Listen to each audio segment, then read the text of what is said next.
Stampers, it's Gigi with StampFUNatics, and thank you for joining me for my 6 weeks of Halloween. We're going to be making this cute little treat box today, and it'll hold 2 miniature bars of candy, and I'm going to show you what we need.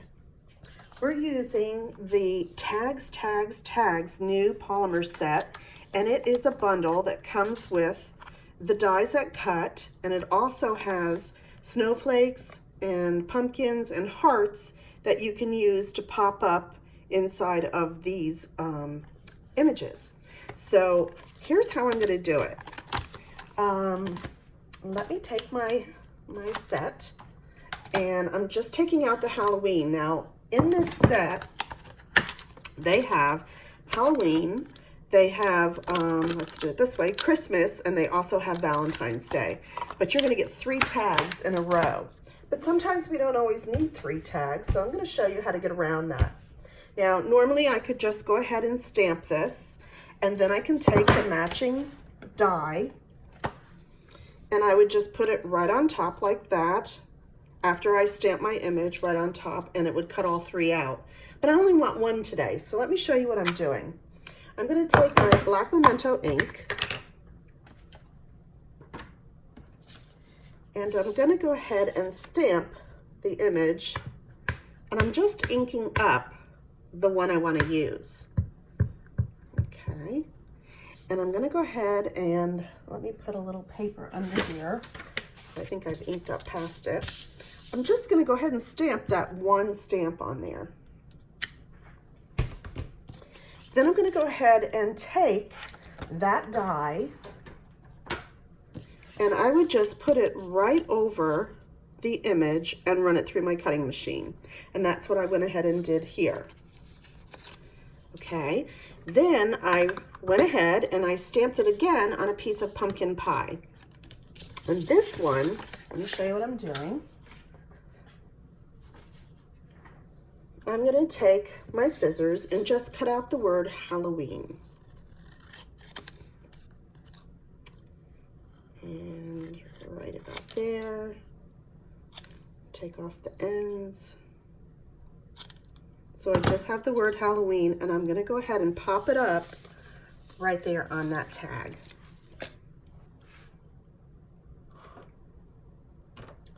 So let me take a few dimensionals. Take 1 there, and 1 there. And I'm going to put it up over my tag. That's going to go right on my Halloween. Okay.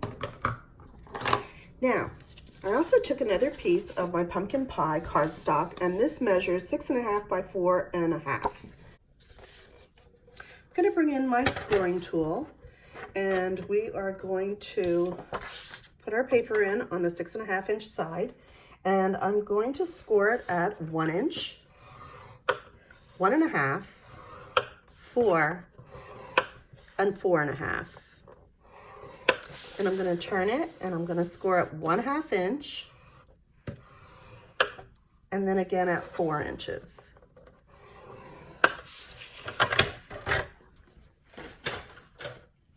Okay, I'm going to take my bone folder, and I'm just going to crease along all of our scored lines to make it much easier for me to cut. Let's do this side, and we're almost there. Okay, I'm going to take my little paper snips, and I'm going to cut right here on the little tabs, and then I'm going to take just a sliver out of the ends, a little mitered edge, just to make the box close up easier. Little piece I got on there. There we go. And then we're going to do the same thing down here on this tab, and just clip that out at an angle. And let's get that on the piece. Turn around. We're going to do the same thing on this side.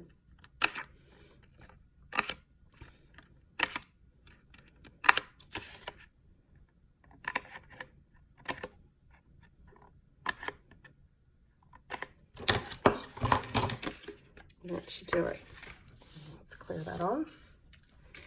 Okay, now, if you notice there is a larger side and a smaller side.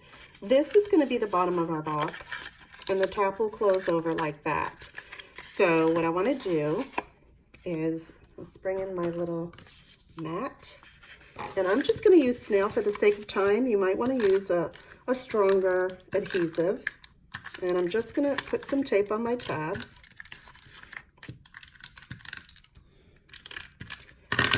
And we're going to start with the bottom of the box. So I'm going to put that tab and just build that in just like this.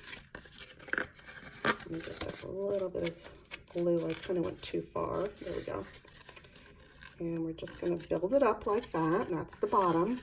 And then I want this to go over this piece so that my ends are going to be to the back of the box. So I'm going to put a little bit of snail in on this side and on this side. You can use your tearing tape. And I'm going to go ahead and build up this side. And the same thing over here. I'm just going to build it up to the edge. And that's the bottom of the box. Okay, now this part that I have, I'm going to go ahead and put my top together next, like that, and like this. And there's our box. Now, when we tuck it in, I'm tucking this over those ends, so it'll close like this, and all of my ends are to the back of the box. Okay, then I went ahead and cut some designer series paper from our Monster Bash. And these are 3 1/4 by 1 3/4, 3 1/4 by 3/4, and 3 1/4 by 2 1/4. And I'll have all these measurements over on my blog, so you don't have to worry about them right now. And I'm just going to go ahead and put that paper, let's do it right there on that side. I'm going to put the small piece in the front of the box.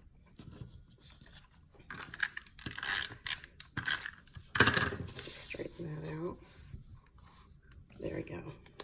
And let's see, my bats are going this way. So I'm just going to go ahead and put that in. And then a little bit more on the back of the box. Let me get that little piece of glue off. There we go. And again, I want my bats all going in one direction. Let me see. This way. And that's our designer series paper. I love this paper.